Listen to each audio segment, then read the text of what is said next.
আল্লামা থানভী রহমতুল্লাহ আলাইহি উনি এই আয়াত তেলাওয়াত করার পর বা উল্লেখ করার পর বলেছেন যে ওমা দুআউল কাফিরিনা ইল্লা ফি দালাল। আল্লাহ যে বলেছেন যে কাফেরদের দোয়া, এখানে কাফেরদের ডাকা, আল্লাহ তাআলাকে ডাকা, এটা কোনোই উপকারে আসে না, ইল্লা ফি দালাল, অর্থাৎ নিষ্ক্রিয় ছাড়া, নিষ্ফল ছাড়া।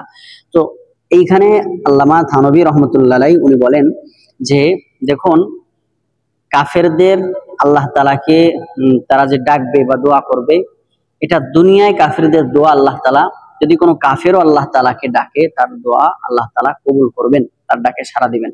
কিন্তু আখেরাতে কাফেররা আল্লাহ তাআলার কাছে যতই দোয়া করুক, আল্লাহকে যতই ডাকুক, তাদের সেই ডাকের কোনো উপকার আসবে না, সুফল বয়ে আনবে না। এরপরে থানভী রহমতুল্লাহ আলাইহি উনি লিখেছেন, উনি বলেছেন যে দেখুন, কাফেররা আল্লাহ তাআলার কাছে দোয়া করলে যে কবুল হয়, তার বড় প্রমাণ হচ্ছে ইবলিস।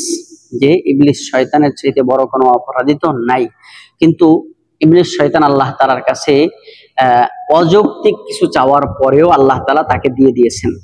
কুরআনুল কারীমের এক আয়াত আল্লামা থানভী রহমতুল্লাহ লিখেছেন যে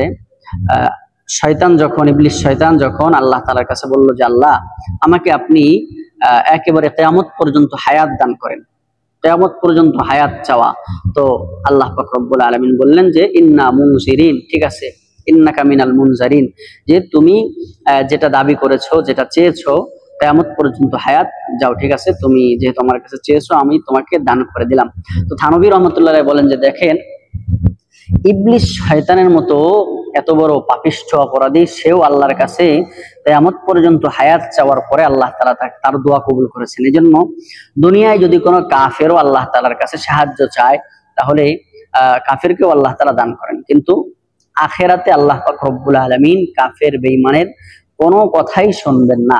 এজন্য ওমা দুআউল কাফিরিনা ইল্লা ফি দালাল দ্বারা উদ্দেশ্য হলো পরকালের কোনো দোয়া, পরকালে কোনো শান্তি বা দোয়ার মাধ্যমে কোনো কিছু আল্লাহ তাআলা তাদেরকে দিবেন না।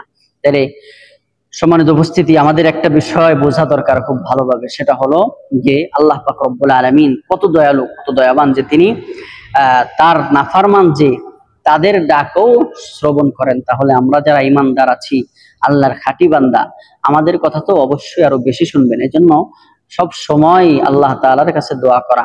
আমি মাঝে মাঝেই বলি যে নবী সাল্লাল্লাহু আলাইহি সাল্লামের একটা হাদিস, ইদা সাআলতা ফাসআলিল্লাহ, যখন তোমার কোনো কিছু চাওয়ার দরকার হয়, তুমি আল্লাহ তাআলার কাছে চাও। ইবনে আব্বাস রাদিয়াল্লাহু তাআলা আনহুকে কথা বলেছেন যে ইবনে আব্বাস, তুমি যখন তোমার কোনো কিছু চাওয়ার দরকার হয়, তুমি আল্লাহর কাছে চাও। এমনকি যদি তোমার জুতার ফিতা, অর্থাৎ জুতার ফিতার মতো সামান্য কোনো জিনিসও যদি তোমার প্রয়োজন হয়, সেটা আল্লাহর কাছে চাও। কারণ আল্লাহ হচ্ছেন এমন রব, যিনি আল্লাহ নবী হাদিসের মধ্যে বলেছেন যে আল্লাহর কাছে যদি কেউ না চায়, তাহলে আল্লাহ তাআলা তার উপর আরো উল্টা রাগান্বিত হন। আল্লাহ তাআলা ইমানদারদেরকে দেওয়ার জন্যই তিনি রেডি, কিন্তু আমরা চাইতে হবে। চাওয়ার মতো আল্লাহর কাছে যদি চাই, আল্লাহ তাআলা ইনশাআল্লাহ অবশ্যই আমাদেরকে দান করবেন। এজন্য ইমানদার যারা আছি, তাদের দোয়া আল্লাহ কখনো ফেরত দেয় না। এজন্য বেশি করে আমরা আল্লাহর কাছে দোয়া করবো। আল্লাহ তাআলা আমাদেরকে তৌফিক দান করেন।